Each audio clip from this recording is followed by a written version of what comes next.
અને સરકાર ત્યારે જ પ્રેશરમાં આવે કે જ્યારે આપણે ભૂતકાળમાં પણ જોયું છે કે શિક્ષણ માફિયાઓ પાસેથી ફંડ ફાળાઓ જે રીતે સરકારે ઉઘરાવેલા છે, ત્યારે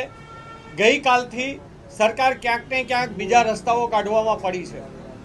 કે ભાઈ સોગંદનામું આપી દે સ્કૂલના માલિકો, એટલે એમને સ્કૂલ ખોલવા દેવી અને સોગંદનામામાં એવું સોગંદનામું લેવું કે આટલું આટલું આ જે ઘટે છે એ અમે પૂર્ણ કરી દેશું, એવું સોગંદનામું લેવું. પણ આ ગુજરાતની અંદર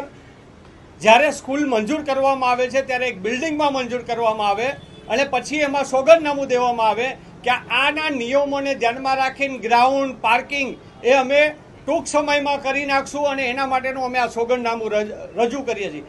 એવી રાજકોટ હોય કે ગુજરાતની 75% સ્કૂલો માત્ર સોગંદનામા ઉપર ચાલે છે અને નિયમોના ટોટલી ભંગ કરી રહી છે.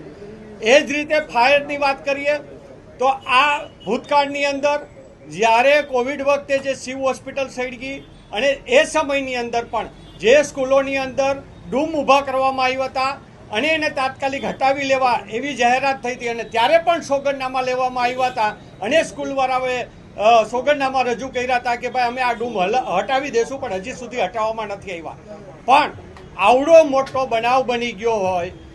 અને ગુજરાતની અંદર બીજા પણ અગ્નિના બનાવો બન્યા છતાં આ સરકાર ફરીથી એક હથિયાર આપી રહી છે સોગંદનામાનું કે તમે સોગંદનામું આપી દો કે તમે ફાયર સેફટીના સાધનો, તમે નિયમ મુજબ જે બાંધકામો નથી કર્યા, ગેરકાયદેસર બાંધકામો કર્યા છે, પાર્કિંગ ખાઈ ગયા છો, જ્યાં તમારી પાસે ગ્રાઉન્ડ નથી, છતાં પણ તમે સોગંદનામું આપી દો એટલે તમારી સ્કૂલ શાળાઓ ચલાવવા માટેનું એક લાયસન્સ દઈ દેવાની જે સરકારની પદ્ધતિ છે તે વ્યાજબી પદ્ધતિ નથી. ફરીથી બાળકોને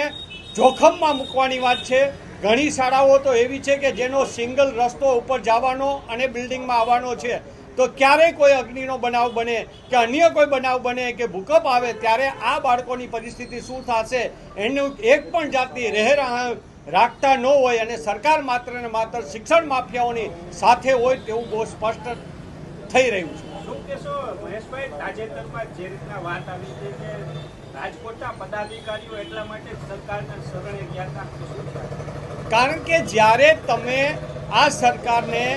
આ શિક્ષણ માફિયાઓ પહેલેથી જ્યારે સ્કૂલનું પરમિશન લે છે ત્યારથી જ સોગંદનામા ઉપર ગેરકાયદેસર વહીવટો ચલાવતા હોય એટલે બેફામ સરકારને નાણાંઓ અને ફંડ ફાળાઓ આપતા હોય પાર્ટીને, ત્યારે